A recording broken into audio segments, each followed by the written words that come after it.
ஆந்தியூர் அருகே 9,23,000 ரூபாய் மதிப்புள்ள குட்கா பொருட்கள் பறிமுதல். ஈரோடு மாவட்டம் ஆந்தியூர் அருகே உள்ள பர்கூர் வழியாக கர்நாடக மாநிலம் சாம்ராஜ் நகரிலிருந்து சத்தியமங்கலம் பகுதிக்கு குட்கா கடத்தி வருவதாக தனிப்படை போலீசாருக்கு ரகசிய தகவல் கிடைத்தது. தகவலின் அடிப்படையில் தனிப்படை சிறப்பு உதவி ஆய்வாளர் முருகன், தலைமை காவலர் சென்னிமலை காவலர் தேவராஜ், பர்கூர் தனிப்பிரிவு தலைமை காவலர் சேகர் ஆகியோர் பர்கூர் சுடுகாடு அருகே சோதனையில் ஈடுபட்டனர்.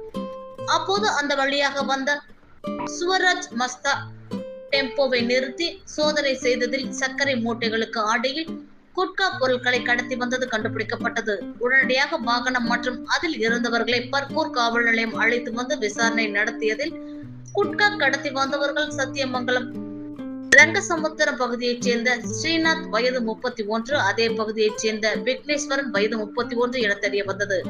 உடனடியாக போலீசார் அவர்கள் மீது வழக்கு பதிவு செய்து டெம்போ வேனில் கடத்தி வரப்பட்ட 1220 கிலோ குட்காவை கைப்பற்றினர். இதன் மதிப்பு 9,23,000 என விசாரணையில் தெரிய வந்தது. இதனைத் தொடர்ந்து குட்கா பொருட்களை பறிமுதல் செய்து பர்கூர் போலீசார் விசாரணை நடத்தி வருகின்றனர்.